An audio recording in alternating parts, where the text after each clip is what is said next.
हमारे सामने एक रियाज़ी लिखी हुई है। 0.6 को हमने तक़सीम करना है 2 से।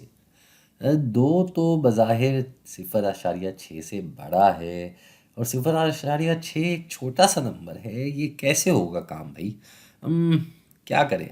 बड़ा आसान सा काम है। हम पहले 0.6 की मिक़दार को समझ लेते हैं और ये समझने के लिए हम किसकी मदद लेंगे? हम एक नंबर लाइन की मदद लेंगे। ये हमारे सामने नंबर लाइन आ गई है जो 0 से लेकर 1 तक जा रही है। तो 0.6 कहाँ आएगा यहाँ पे? ये तो बड़ा फ़ासला है, कैसे करें?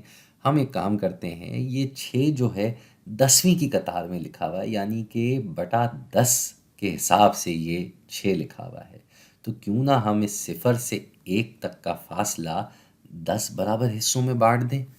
ज़बरदस्त! ये तो बड़ा अच्छा आइडिया है। इसको हम ऐसे कर देते हैं। तो 0.6 कहाँ आएगा भई? ये 0.1, ये 0.2, ये 0.3, ये 0.4, 5 और 0.6। तो यहाँ आ रहा है भई 0.6। हमने क्या करना है, इस फासले को 2 बराबर हिस्सों में बाँट देना है।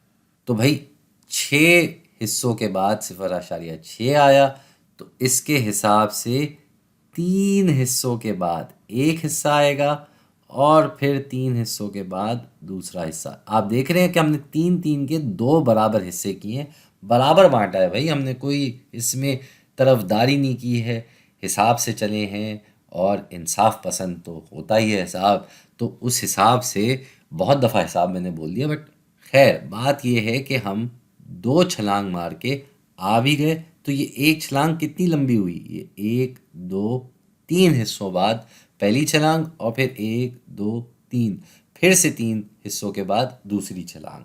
तो 3 हिस्सों का मतलब है 0.3। जी, 0.6 को अगर हम 2 से तक़सीम करते हैं तो हमारा जवाब क्या आता है? हमारा जवाब आता है 0.3 और ये है हमारा फाइनल जवाब।